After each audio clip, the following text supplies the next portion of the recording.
This workshop is appropriately titled Complexity of Environmental Regulations. So first I thought, whether it is only industry or consultants who are thinking it is complex, or also regulators are thinking the existing regulations are complex. Fortunately, I'm just quoting 2-3 quotable papers, what has happened in newspaper in last 2-3 days. This is Hindi Business Line, January 8, 2014, N.R. Krishnan, who was earlier our Secretary Environment. Jayanti Natarajan was shifted around, and Mr. Moily came up as Environment Minister, and everyone was saying, oh, great change. So let us see what he says. The amendments introduced in 2006 to EIA made the procedures truly complicated, Secretary Environment saying so. We are witnessing environment and development locked in unholy struggle. As strong as growth lobby, if not stronger, is the Green Brigade. Economic growth, food security, and energy security have become victims to integrating exchanges between the two.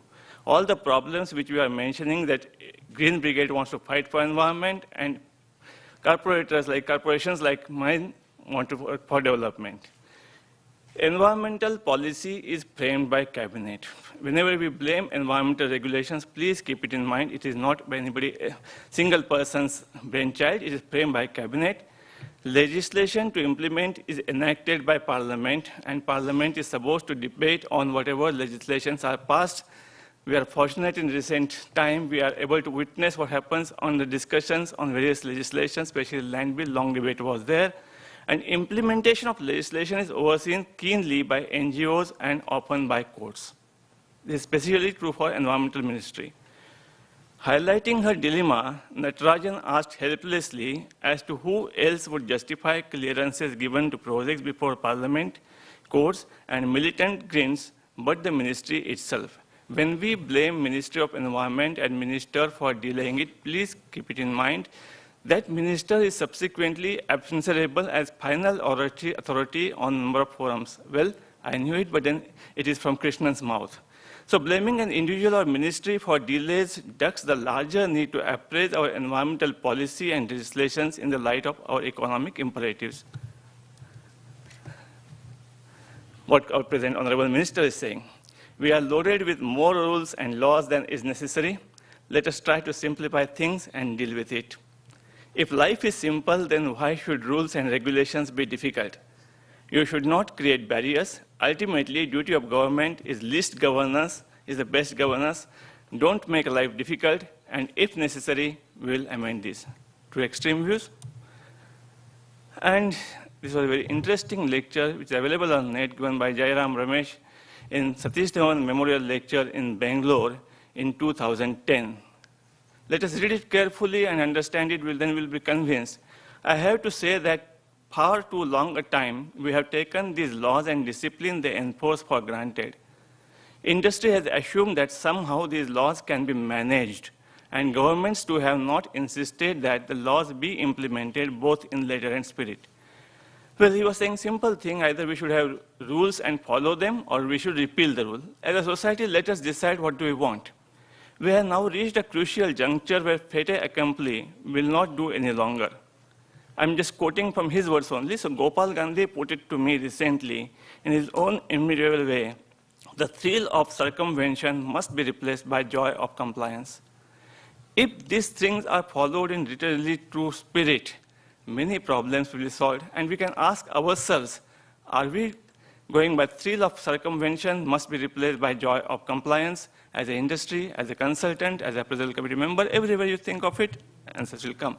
And then I thought, instead of dwelling on because I am too poor in talking of topics like sustainable development and all that, I said, let us see what best can be done in present scenario. And I come out with only 4 points. For Minister of Environment and State Environmental Assessment Authority, walk the talk. I'll be elaborating it. I put name of NEERI because in the morning also it was mentioned NEERI can take lead into it, shared the weight of EIA. More the merrier is the mantra which is followed by EIA. Can we reduce the size of EIA and scope of EIA and time and all this? So shade the weight. Consultants, I will use only 2 words, be professional. Ask yourself, are you really professional? And it is applicable to everyone. And as for project proponents like me, the problem is take the ownership. Am I taking ownership of my EI report like I take ownership of my financial statement, which is submitted to Secretary board? EI notification, I'm now coming to some elaboration limited. Walk the talk for MOEF. EI notification section 7.2 has important aspect of scoping. Now, how scoping is defined is scoping is a process of determining content and extent of matters that should be covered in the environmental information to be submitted to competent authority and other decision-making body. Only relevant things should be put instead of making presentation of 100 slides and leaving it to committee members to decide what is important in that. The minimum requirement is that competent authorities must provide scoping opinion if requested by developer. So, whenever project proponent and his consultant is going for presentation on terms of reference, well, committee can tell what additional can be done, but it committee which is a whole expertise can guide and tell these things are not necessary. Don't waste your time and money on doing something. This is really scoping. It never has happened in the past. The scoping opinion should identify content and extent of information to be elaborated and supplied by developer to the competent authority. The process of scoping helps to clarify key issues and promote dialogue with stakeholders concerning key ecological issues and propose the methods of survey, evaluation, assessment, and mitigation. Never it is discussed at how exactly this will be done during data collection and mitigation, all that. Scoping is a mere formality where project is described, standard terms of reference are presented, committee members with their whole wisdom suppose put some at least 10, 12 more conditions, and final letter comes out as terms of reference for which subsequently compliance submitted. It also ensures proponent is aware of likely issues and has understanding of the expected costs. Whatever studies are prescribed by the committee, it can be done. Now, is it too difficult thing we are talking? So right from time I was student, okay, for student. So we are going through this type of situation, matrix type of things. Ministry of Environment in 2006 notification has given certain question, that is Form 1, which we are required to mandatorily fill. Can this form itself be used for scoping exercise to define the scope of work? So for example, whether there is impact, yes or no. If impact is there, its duration, its severity, its magnitude. One can always guess. I'm taking some questions, permanent or temporary change in land use. If I'm acquiring too much land, impact is high. If I'm taking limited land, impact is low, so on and so forth. Now, can some baseline data collection, whether it's required or not required, to assess that impact? Whether it is pollution load needs to be calculated or doesn't need to be calculated. Whether predictive modeling is possible and required or not required. And I can give you an example. There is something called funny thing which is called noise modeling.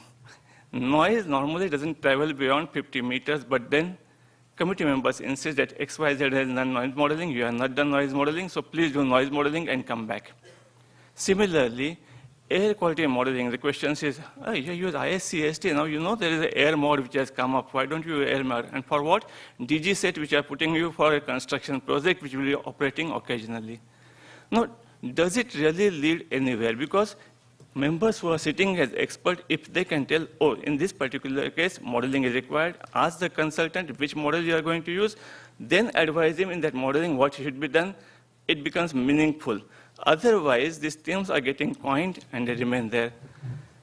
Whether there is environmental management plan possible to mitigate that particular impact, whether post-project monitoring is required for that, quantitative risk assessment is required for that, social economic impact assessment is required, and benefit cost analysis is required. Let this simple matrix be presented at the stage of terms of reference. This will define what is real scope of work and what need not be done. What should be done, you can go on extending the list and then problems will never end. But what need not be done, if it has come out at the stage of scoping, it will help a lot. Well, I will give you an example of my particular case. My company is putting up a port project in Gujarat. Now, port project, there is no source of air pollution, there is no source of water pollution because we'll be handling LNG and so on and so forth. But the requirement says that I should collect air quality data in 10-kilometer study area, which is 10-kilometer radial distance, and I should collect water quality data and so on and so forth. Now, I will tell you a precise problem which I have come to. My consultants keep on saying, sir, there are CPCB guidelines for data collection. Are you aware? And then it requires, ministry requires comprehensive data collection. I said, fine. Then there are national ambient air quality standards. So, okay, next. That means you have, for each monitoring station, you should collect 8 samples a week. For 9 months, it's 72 samples. And CPCB has given the rate of 18,000 rupees per sample.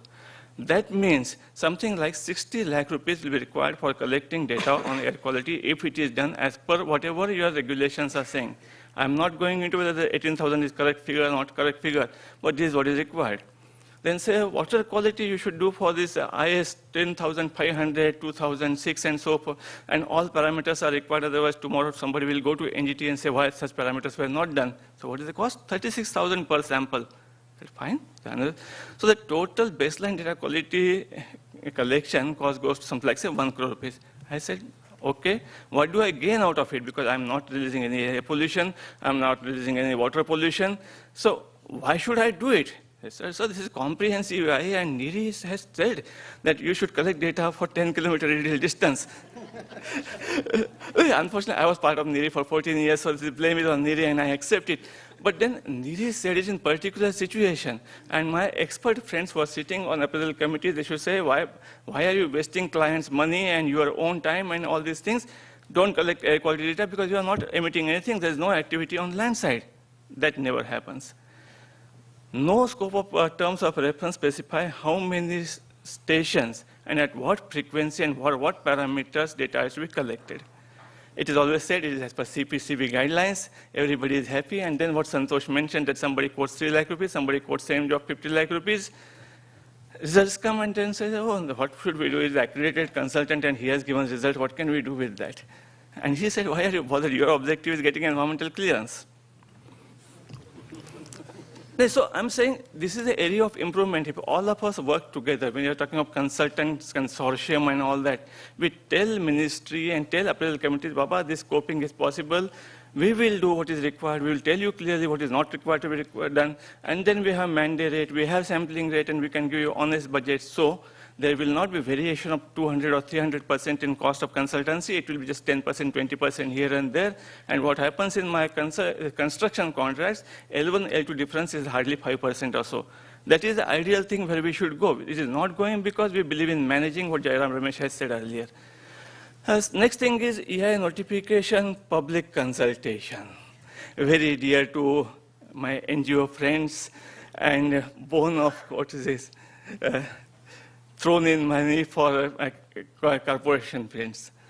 Now, what public consultation is said, that public consultation has 2 stages, public consultation at site or its close proximity, and obtain responses in writing from other concerned persons. What that public consultation, sorry.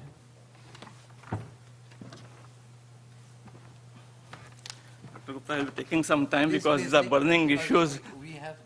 This session is going to continue up to 4. Yeah. So if you can finish by another 5-10 minutes. 10 minutes, yeah. Then we have about 20 minutes for discussion. So what is the objective of public consultation is local people understand their environment better. Consultant and project proponent are outsiders to that local environment. So explain what you are going to do in their area and let people point out these are the issues which are dear to our heart. Your consultant and your environmental management plan should specifically address these issues, which as an outsider, consultant will not know. So at the end of public consultation process, whatever issues are raised, these issues need to be addressed by consultant, and project proponent is supposed to make budgetary provisions so that these measures are implemented. As simple as that. Appendix 4, para 6.4 of the same notification says, every person present at the venue shall be granted opportunity to seek information or clarification on the project from the applicant. Again, going by legal thing, information or clarifications on the project. Now, what is happening in public consultation issues read, your environmental data is not correct, your values are not correct, the questions asked about land price, employment, so on and so forth. And then people who are sitting on the dais, the chairman and member secretary, He says, no, you are project proponent, you must answer these questions. So people are free to raise any query, and project proponent is bound to give answer, and if the answer is not given, then you say public consultation or public hearing is incomplete.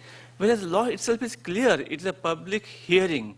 It is not a question and answer session. You are not supposed to answer it. Your role at giving a response is limited to clarification about your project, because your project local people will not understand, because project may be a technical thing. So what all you are going to do in the project, only to that extent you are required to give clarifications. Unfortunately, many I say all the states are insisting the public hearing is a question and answer session. Here is a question, here is the answer. Why are you not giving answer? And again, I can quote from my own example where I was cornered. We were putting a power plant in Gujarat, and public said, what is your source of water? I said, seawater. So how will you be using seawater? We'll have demineralization plant, RO plant. So this is a water scarcity area, so you should supply free of cost water to all people. RO water, free of cost to all people in the region, you should supply. That means so that they can use for bathing and car vehicle washing and all these things. RO water, free of cost, to be supplied by power plant developer, because that poor fellow wants to put power plant there. And pollution control board members say, no, you must answer this, you must do that. We are helpless. So why this thing happened? Because you say, okay, let project proponent note it down and answer it in due course of time. It is the expert committee to decide whether the RO water is to be supplied free of cost to villagers or not. So I'm saying, already proper provisions are there in the existing notification. We are not reading it properly, and we are not implementing it in true spirit. After the EI notification, there are so many amendments, and then there are certain more things which are called office memorandum, circular, and guidelines. Till this Monday, 6th January, Supreme Court order came about this Environmental Regulatory Authority. My English was telling me that OM circulars and guidelines are just guidelines, and one did not abide by it. But Honorable Court in that order has made clear that what they told on earlier 2011 order in case of Lafarge mining and Godavarman case, what we are given as guidelines has become now mandatory thing. So that means perhaps all these OM circulars and guidelines are mandatory and directions from Minister of Environment. Let me say that Minister of Environment, why do they bring all these circulars, OMs, and guidelines? Do they really mean implementation of it? Or they have to bring out regularly some documents, and therefore they keep on bringing it and putting it on the website? June 19, 2013, OM, Environmental Clearance for Building and Real Estate Projects. It clearly says what SEIA and SEAC should focus on. Well, again, I was on the other side for 2 members in the beginning. From 2006 to 2008, I was member Environmental Appraisal Committee Center. I was fortunate to have my chairman as an ex-officer. Mr. Brij Kishore was our chairman. And he said, what is our scope? Please, I don't understand that. And you ask only those questions. Whatever already there in other authorities, you need not do it. So scope is defined, and recently I came across some interesting questions. Well, unfortunately, some appraisal committee members are here. You are putting up sewage treatment plant, so how much sludge will be generated in sewage treatment plant? The answer is, sir, I'm coming at the conceptual stage to you. At this stage, I know roughly what is my sewage quality, and roughly what sort of final treated wastewater quality I'm looking into. I'll be floating tenders, and different technologies will be coming forward, and then only I will come to know what is the solid sludge that will be generated. And in any case, sludge that will be generated will be used in composting. No, you should do calculation, XYZ consultant and calculation. I don't accept it. Fine. Then there is an interesting thing. How much electronic waste will be generated in your commercial establishment? How do I calculate it? Because I am developer, I am going to develop it, I will be giving a rental basis to someone, somebody else is going to put up the plant. No, but you should calculate. And then there are genius people who have come out with the electronic waste calculation that 5 years down the line when my project will be completed, 451.5 kg of electronic waste will be generated per month, which will be given to approved vendors. So, where are approved vendors? There's nothing like approved vendors. But then unless you say that, so please, let us limit to the questions. Let us understand in building construction project, when the project comes to us, they are best at the conceptual stage. In fact, for building construction project, As per notification, it's a two-stage process. First clearance, then finalization of plan, and then coming back. Nowhere it has happened so far. Second thing is 2000. Approved vendors, approved queries, approved solid waste disposal sites. All these are there, so committee doesn't object. Anyway. It is to be told, it's approved. No, that's okay. So people know, clever people know what committee is looking for, and they give those answers, and they come out with EC. And people who are honest enough, they fight with the committee, and they are blacklisted. Okay.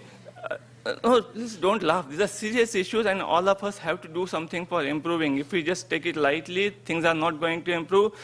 2 years, 3 years down the line, we'll have similar workshop and talking the same things again and again. You can explain the delay. If you get 2-3 months delay of that project, what kind of monetary, you can explain that, what kind of monetary implications it, a 10,000 crore project, it's delayed for 3 months. What it means to them? Yeah. Now, on 18th May 2012, there is a OM institutionalization of corporate environmental responsibility. Draft OM had come. Nothing has happened subsequently, so we people on this side are worried whether we are really required to have CER or it is one-time exercise and it is forgotten type of thing. Submission of project documents and information for obtaining environment clearance in electronic format so that it can be uploaded on the website of MOEF and ACIS. Please check these websites even at this moment, see up to what date they are updated. The websites are not updated. Courts are directing, NGT has directed number of times. Many states don't have websites itself, and in whatever states websites are there, they are not updated. Forget about loading these documents which Minister of Environment, OM, is saying. Incidentally, I had to submit one application yesterday, and my application was sent back that you have not submitted CD along with that, so my person went to the outside, cut CD, and gave it to you. I don't know what will happen to it subsequently, but then this is how delays takes place. 5th October 2011, ownership of EIA report and other documents by the project proponent. Project proponent shall submit an undertaking. No EIA report I have ever seen where project proponent is saying, just like my financial statement, that information submitted herein, I have gone through it, I have scrutinized, and I have found it true and correct. No, ministry itself has brought out this OM. Why don't we implement it at ministry level and state level? Consideration of integrated and interlinked projects, prepare common EIA report. This again, OM of December 2010, we are crossed 3 years after that. Not a single project is there where common EIA report was advised by ministry. 17 March 2010, name of consultant to be shown along with project proponent in minutes of EACs. What will happen? It is saying both EACs and terms of reference letter, consultant's name should be shown. People who are sitting on corporate side, if I had to select consultant, I will scan last 5-10 minutes of meeting, and I will come to know which consultant is doing good work, which consultant is doing bad work. And here it is a power given to our appraisal committees. If you pass strictures and note it down in minutes of the meeting against consultant, that consultant will not have daring to do that mistake again. Here your rebukes are going way because they're not getting documented anywhere. Your OM is permitting you. You say that this person will not accept it. You put a consultant's name and you'll know, oh, this consultant is not doing professional job. Blacklist him. Let us go to good consultant. So walk the talk. Already things are available. Just we have to implement them. I'm putting question mark for NEERI because I think 1980 was the first time when Indo-British workshop on EIA was conducted in NEERI.